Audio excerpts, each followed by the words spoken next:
Hi everyone. So in this session, I'm just going to talk briefly about some sleep and food. We've covered a little bit of this already in the little video on mood, but I'm just going to answer some specific questions around sleep and food in this one too.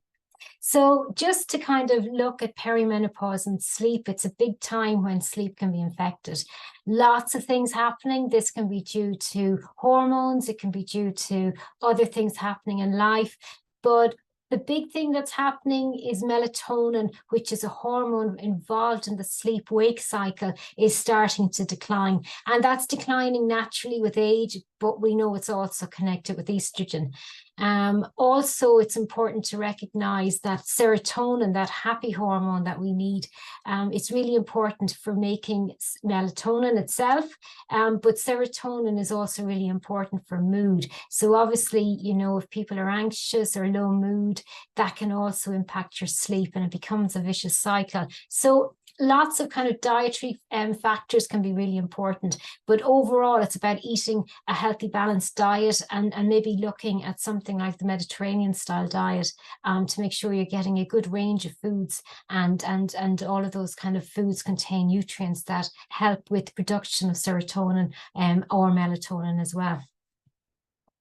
So one of the big things as well to think about is magnesium. One of the things that can keep people awake at night around this stage is restless leg syndrome. You know, kind of your legs are jumping, especially at night.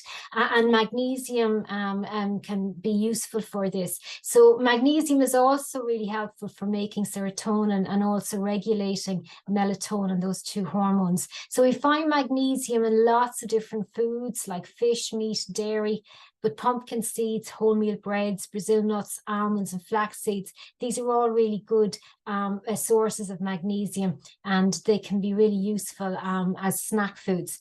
You can also get magnesium supplements, which can be beneficial for some people. Just make sure you don't take too much. They can kind of lead to things like diarrhea. But again, for some people, they can be really, really useful.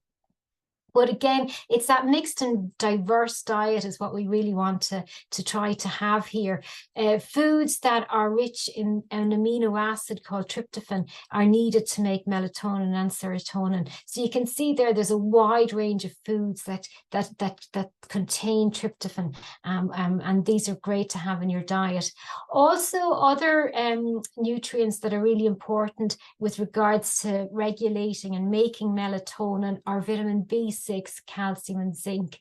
So B6 is found in poultry, pulses, lentils, bananas, and soy foods. Calcium is found in dairy, tofu, fortified plant drinks, and yogurts. And zinc is found in meat, shellfish, cheese, bread, quinoa, pumpkin, and sesame seeds. Vitamin D, we know, is also really important for bone health. And there's a little bit of research out there to say it may also have a role in how well we sleep. Now, with most of the nutrients we're talking about here, it's really good to get them from your diet. Vitamin D, it's a bit more tricky. Vitamin D is only found in a few foods like oily fish, egg yolks, and fortified foods.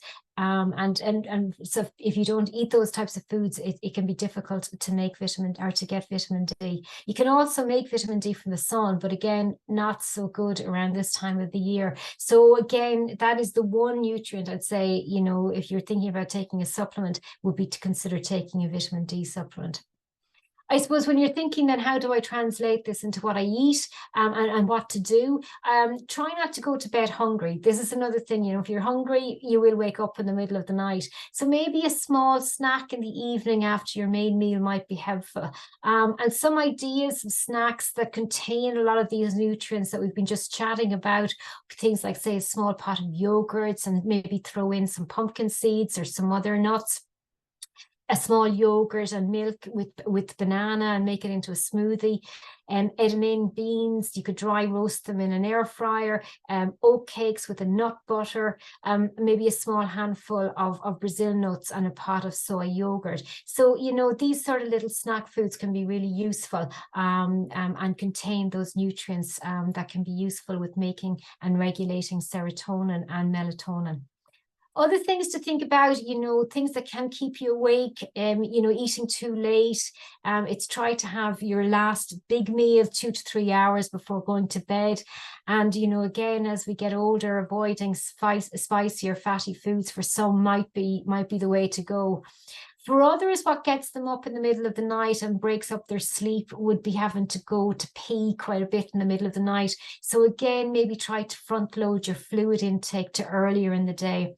For some, caffeine might start to be an issue. You might have been well able to drink plenty of coffee or tea, in your 30s, but now you're finding that you're a bit more sensitive to caffeine. So again, maybe trying to avoid having it later in the day.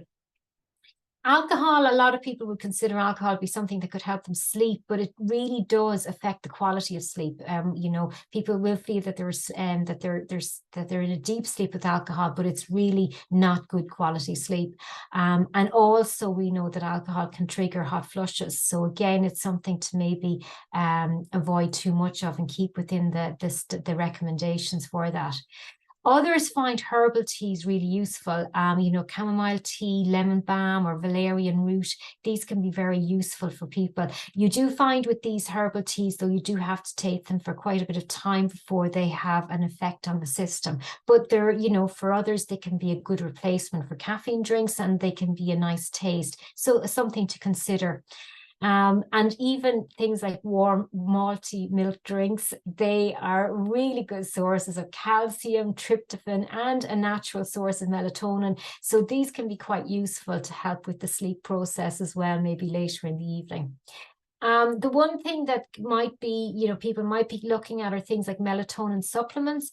These aren't actually available in Ireland apart from on prescription. And they have got contraindications and side effects, so they're not available over the counter. But if you are having really severe sleep issues, it's important to chat to your GP. They can prescribe things for you, or maybe look at other lifestyle factors that may be important. So hopefully that was of some use. Of course, as usual, any questions, chat to Kelly and she'll pass on the message, and I will do what I can to answer your questions. Thank you.